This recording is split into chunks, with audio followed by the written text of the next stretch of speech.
In the first 8 episodes, you and I covered a general overview of eschatology and chronology. But now I'd like to embark on a very focused journey of discovery, to take a thorough and essential look at Yeshua's first coming. And to do this, we're going to explore the best evidence for the timing of his birth, his ministry, and his crucifixion. Before we get there, we need to dive deep into the history of the Babylonian and Persian periods. And so we're going to uncover the historic fulfillment of the Babylonian captivity, as well as the rebuilding and restoration of the temple and Jerusalem under Ezra and Nehemiah, which will bring us right into the 70 weeks of Daniel that take us up to Messiah. Through this, we're going to explore the science and lore of the Magi, and look at how scholars and commentators have varied opinions on what the star of the Messiah really was.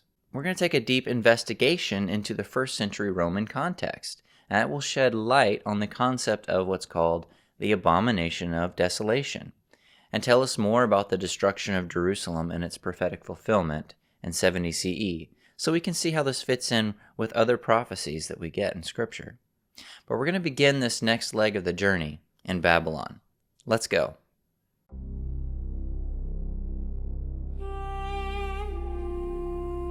But when 70 years are complete, I will punish the king of Babylon and that nation. This is what the Lord says to Cyrus his anointed, whose right hand I have grasped to subdue nations before him, to disarm kings, to open the doors before him so that the gates will not be shut. I will raise up Cyrus in righteousness, and I will make all his ways straight. He will rebuild my city and set my exiles free. Jeremiah 25:12, Isaiah 45:1 and 13. The prophets collectively foretold the coming of an anointed one who would deliver Israel from their enemies. Jeremiah prophesied prior to and during the days of the Babylonian captivity in the 6th and 7th centuries BCE. He prophesied not only of 70 years of Babylonian captivity, but also of a coming Messiah who would redeem all of Israel and reign as king.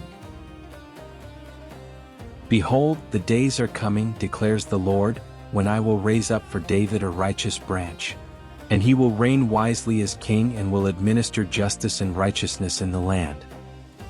In his days Judah will be saved, and Israel will dwell securely. And this is his name by which he will be called, the Lord our righteousness. Jeremiah 23:5-6. Zechariah was a priest who taught and prophesied to the Israelites who returned to Jerusalem to rebuild the temple under Zerubbabel after the Babylonian captivity. He spoke of the coming Messiah that would enter Jerusalem humbly on a donkey.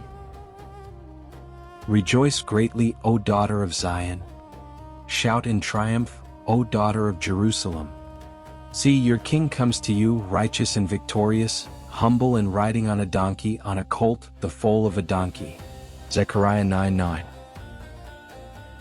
This is quite a contrast to a Messiah that would come, quote, on the clouds in glory, as Daniel 7:13 and 14 states. Already, the prophets have 2 concepts of Messiah, 2 different comings. From this, many ancient rabbis formulated a belief in 2 different Messiahs, rather than 2 comings of the same Messiah. They were close, but in this they erred. Even Balaam, the wicked prophet that caused the Israelites to stumble, was given a prophecy of the Messiah. I see him, but not now. I behold him, but not near. A star will come forth from Jacob, and a scepter will arise from Israel. Numbers 24:17. The Magi, possibly descendants of Daniel's school of biblical astrology, recognized Messiah's star at his first coming. Where is the one who has been born King of the Jews? We saw his star in the east and have come to worship him. Matthew 2:2. Yahweh ensured the Israelites that their time in Babylon was by his hand. He told them to stay put for a while, but that one day he would not only bring them back to the land of Israel, but he would send them a Messiah who would defeat their enemies and reign as king over an endless kingdom. They looked forward to the day they would leave Babylon and return home. They looked forward to a day when the Messiah would come. Let's take a prophetic journey from Babylon to Cyrus, and then all the way to Messiah. Chronological primer. The dating of events and reigns of kings is crucial to the proper understanding of the fulfillment of prophecy. Understanding ancient calendars and dating schemas is a complicated and, at times, grueling process, albeit necessary. What I'm about to talk about next serves as a helpful primer to ancient calendars and regnal dating schemas. In determining the dates of the reigns of kings, it's important to distinguish which method of reckoning is being used, a session year system or non-accession year system. Accession year system. The king's first official year is counted when he rules through his first New Year's Day. This is also known as post-dating. If the king was coronated even one day after New Year's Day, then this year was reckoned as his accession year and his first official year didn't begin until the following new year. Assyria, Babylon, and Persia used this methodology. Non-accession year system. The king's first official year is counted as soon as he is coronated. This is also known as antedating because his first year includes the entire civil year. This means that even if he were coronated one day before New Year's Day, the entire 364 prior days are included in his reign. Often the first official year of the new king coincides with the last official year of his predecessor, causing a year to be counted twice.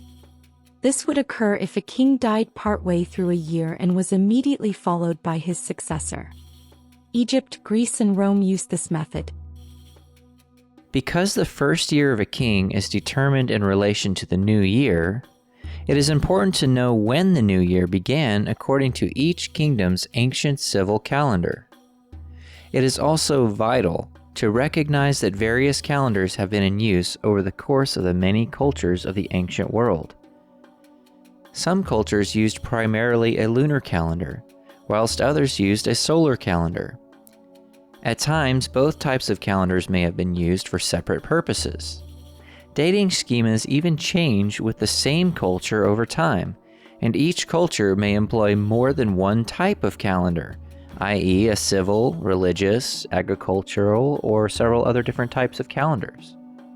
This is similar to how Westerners have used the solar-based Gregorian calendar since 1582, but prior to this, the Julian calendar was in use. Also, Westerners have separate calendars for various functions.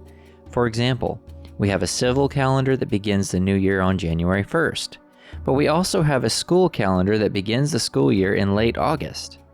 We also employ an inaugural calendar that begins the president's term on January 20th every 4 years. In like fashion, ancient cultures had various calendars for various means. It is necessary to be aware of this when evaluating ancient and modern chronology. Let me give you some examples using these charts. Let's look at the regnal year reckoning systems. You can see accession year dating and non-accession year dating. In accession year dating, the first year is counted following the next calendar year, whereas in non-accession year dating, the first year is counted during the same calendar year. By simply using two different methods, we could be off by at least a whole year in our dating. Now it's important to note also that Assyria, Babylon, and Persia and Israel used the accession year dating system, whereas Egypt, Greece, and Rome regularly used the non-accession year dating. So when we're comparing different dates on various calendars, as far as the reigns of kings go, we have to understand that there could be a one-year difference in how the different cultures reckoned the first year of a king. We also need to take in consideration New Year's Day. So different cultures have a different day for New Year's depending on their calendar.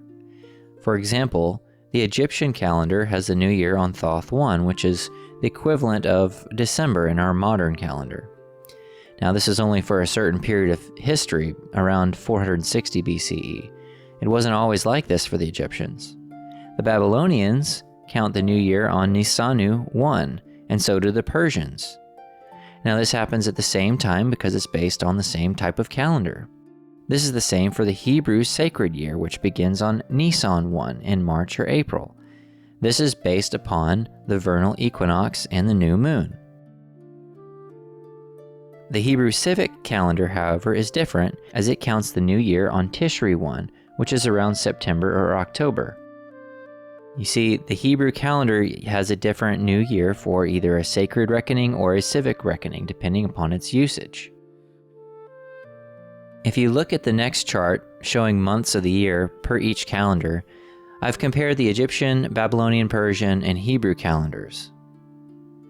Now, the reason I put Babylonian and Persian together is because the Persians used the Babylonian calendar between 471 and 401 BCE. So for our purposes looking at these dates, we can consider them to be the same. If you see here looking at the month number to the left, and then the name of the month on the right, you'll see that the Hebrew and Babylonian names are very similar. For example, the first month in Babylonian is Nisanu, but in Hebrew, it's Nisan. The second month is Ayaru, but in Hebrew, it's Iyar. The third month is Simanu, and in Hebrew, it's Sivan. There's so many similarities because the Hebrews used the same type of calendar reckoning as the Babylonians. In Scripture, you will often see the Babylonian name of the month transliterated over to the Hebrew naming of the month. And this is because the biblical calendar had no contradiction with the Babylonian calendar at the time.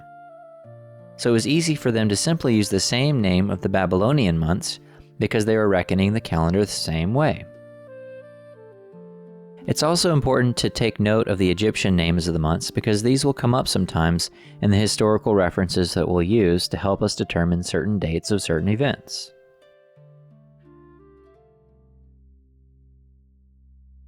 "70 Years in Babylon."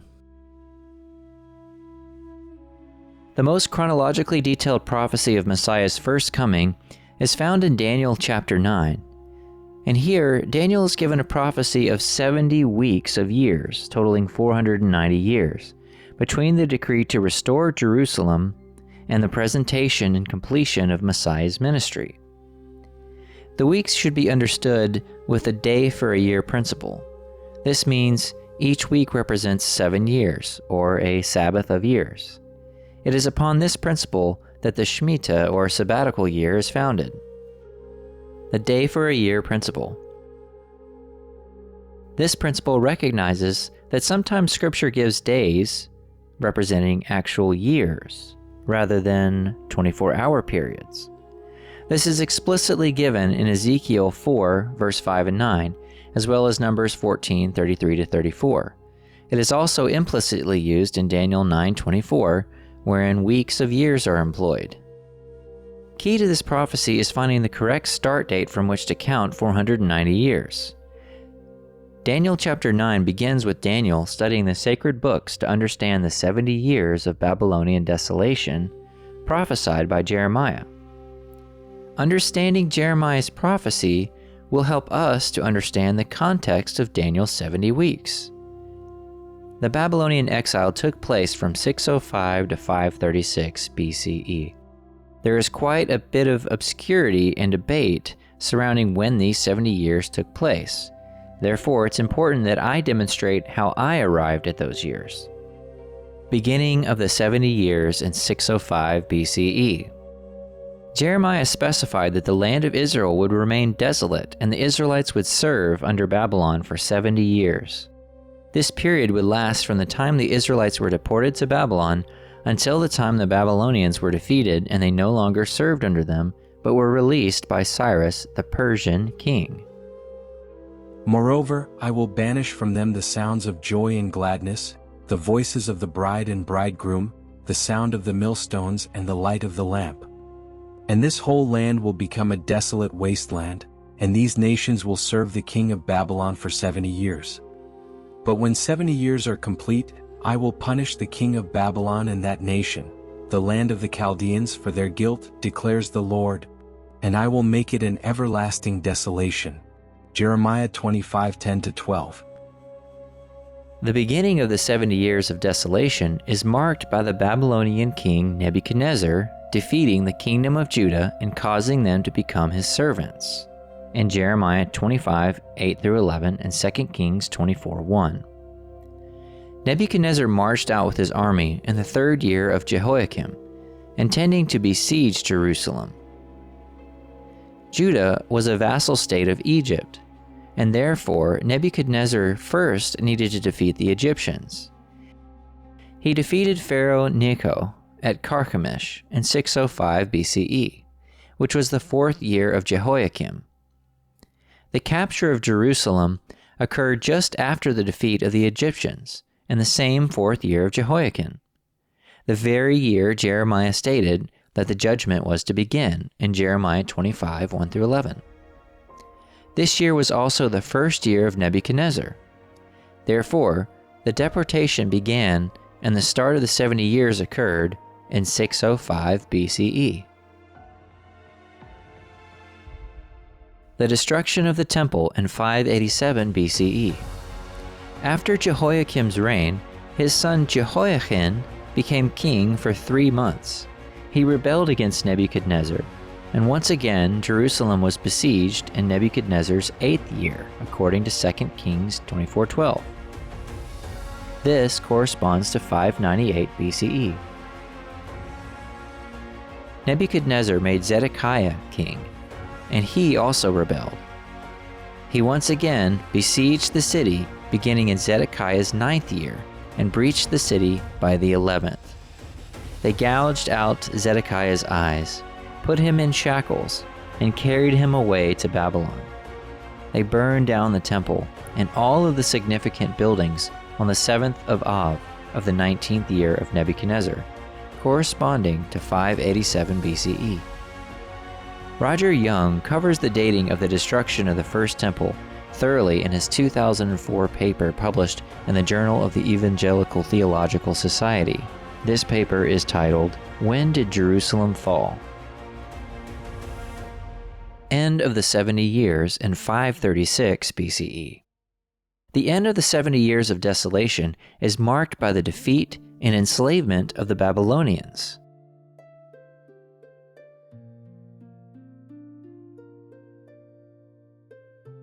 This event is more specifically marked by the kingdom of Persia coming into power, which is evidenced in 2 Chronicles 36, 20, and 21. This is important because some may consider the end of the 70 years to have occurred with the coming of King Darius, but the scriptures in 2 Chronicles indicate that the kingdom of Persia must come into power. It was not until Cyrus assumed full control of the Medo-Persian Empire that the end of the 70 years could be said to be complete. Darius, the king of the Medes, in partnership with Cyrus, prince of Persia, defeated the Babylonians in October of 539 BCE.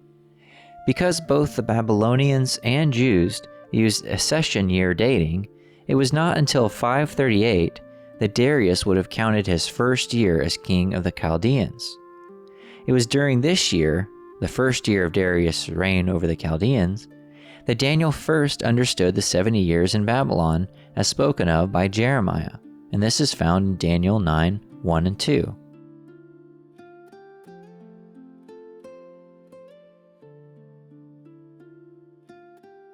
Cyrus inherited the kingdom 2 years later in 536.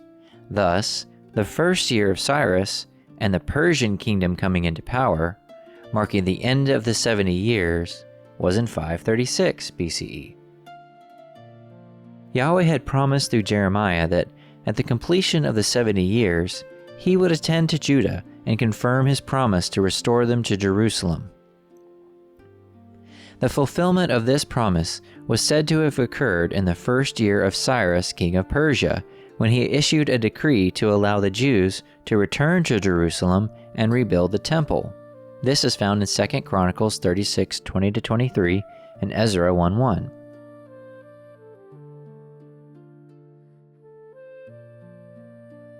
It was in this same year that many of the exiles returned with Zerubbabel and settled in Jerusalem by the 7th month, in Ezra 3:1. Approximately 20 years after Cyrus's decree, the temple was rebuilt under Zerubbabel in 516 BCE, found in Ezra 6:15.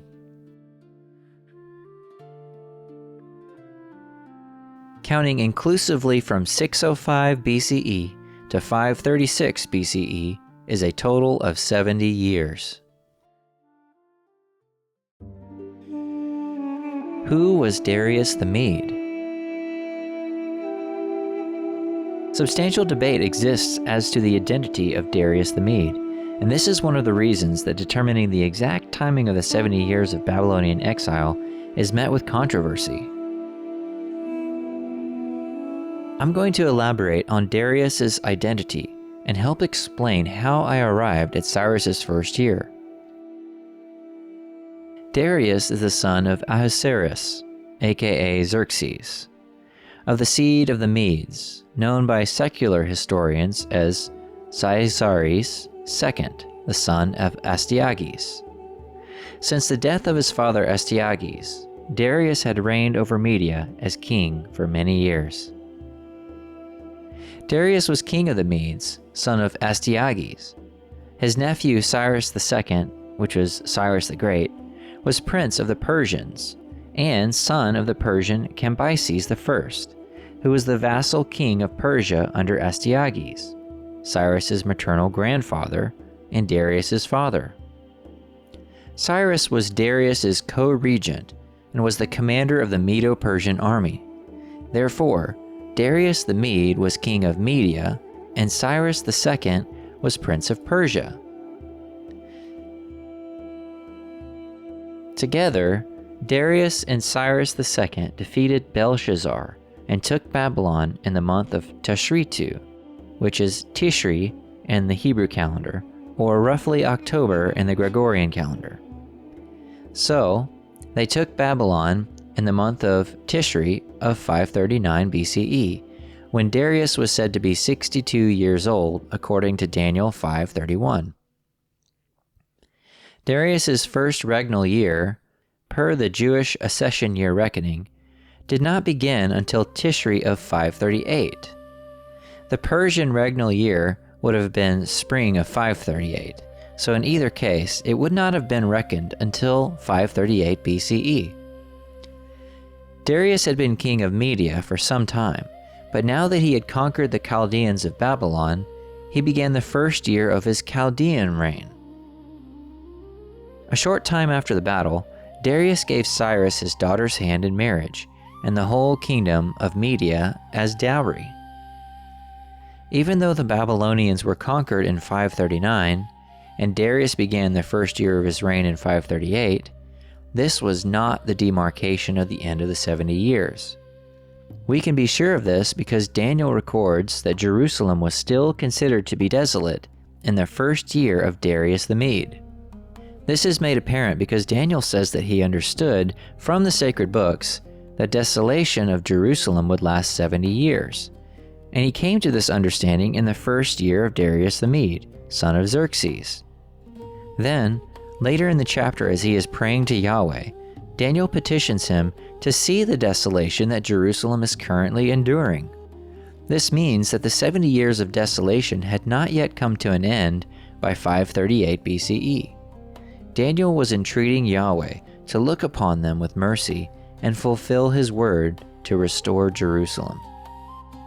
Remember, the end of the 70 years would occur when Persia came to power and when Yahweh confirmed his promise given through Jeremiah, which occurred with the decree of Cyrus to release the Jews.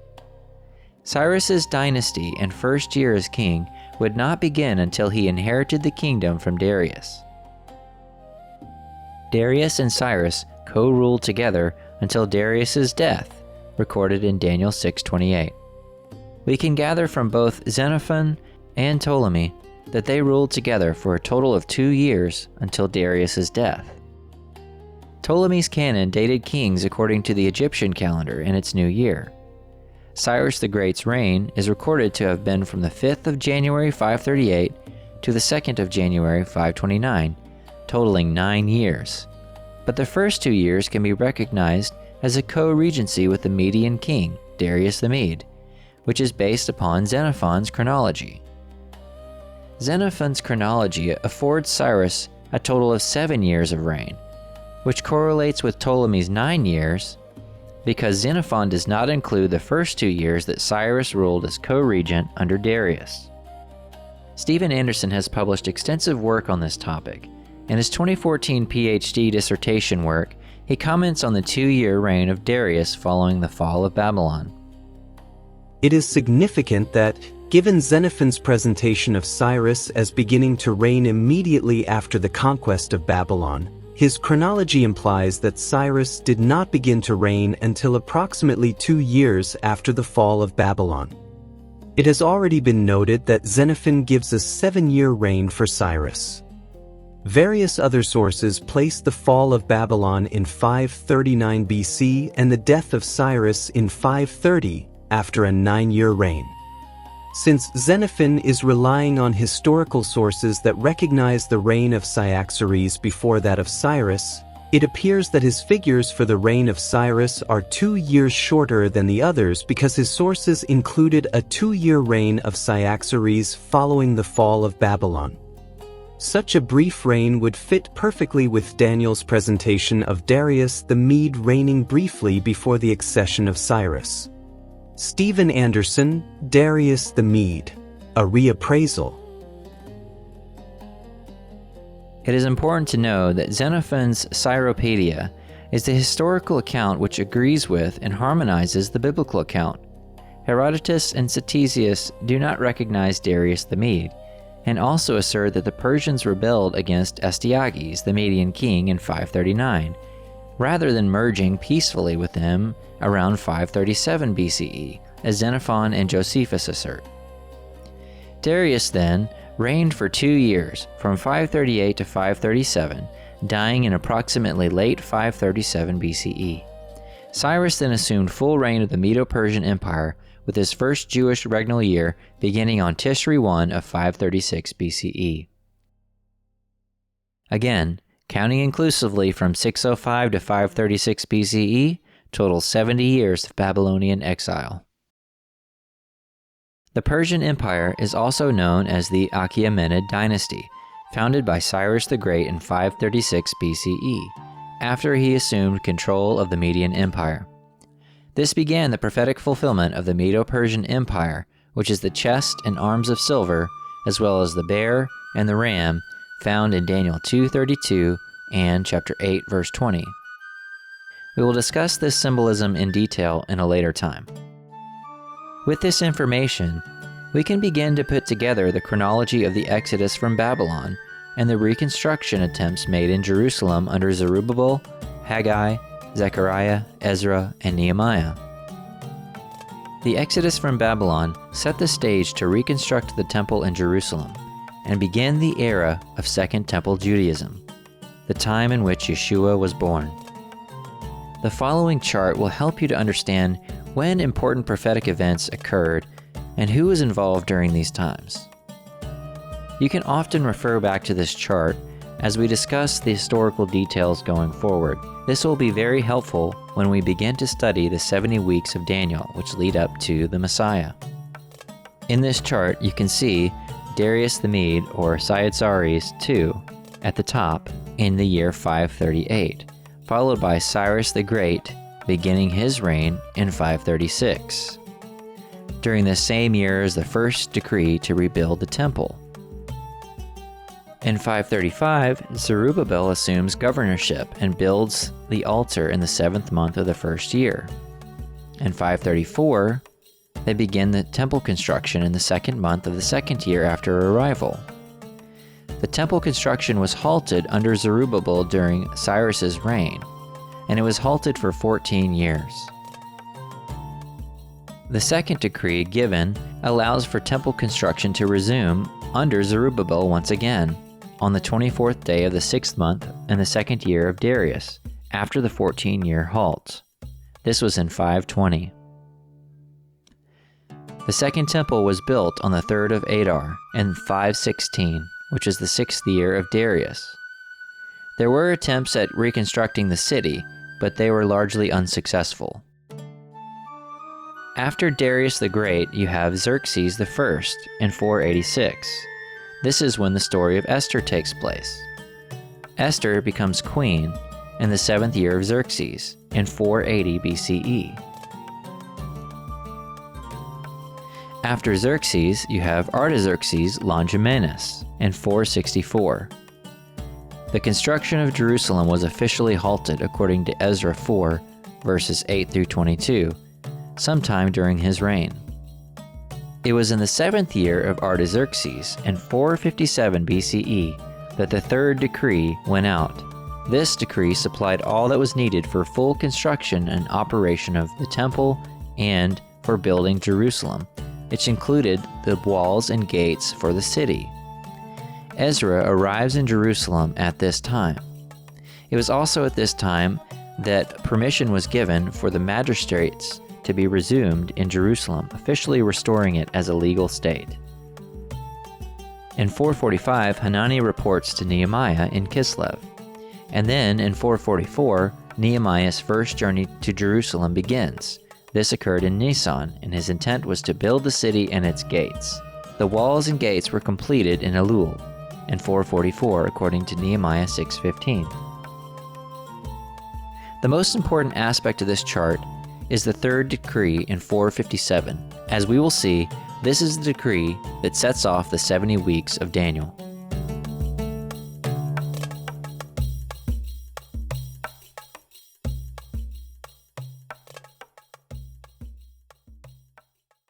From ancient prophecies, God promised deliverance after Babylon's 70-year exile from 605 to 536 under Cyrus, who liberated the Israelites. Jeremiah had foretold of a righteous king, the branch of David, and Zechariah described him humbly riding on a donkey, contrasting Daniel's description of his glorious coming on the clouds, revealing two advents of one Messiah. Yahweh even used a pagan sorcerer to display his sovereignty and to communicate a Messianic prophecy. In fact, Balaam's star may have been the key prophecy which led the Magi to worship the newborn king. The exile ended, and the temple rose under Zerubbabel, Ezra, and Nehemiah, setting the stage for Yeshua's first coming and the Second Temple era, exactly 70 weeks after the decree to restore Jerusalem. Join me next time as we trace that 70 weeks timeline straight to Messiah. Shalom.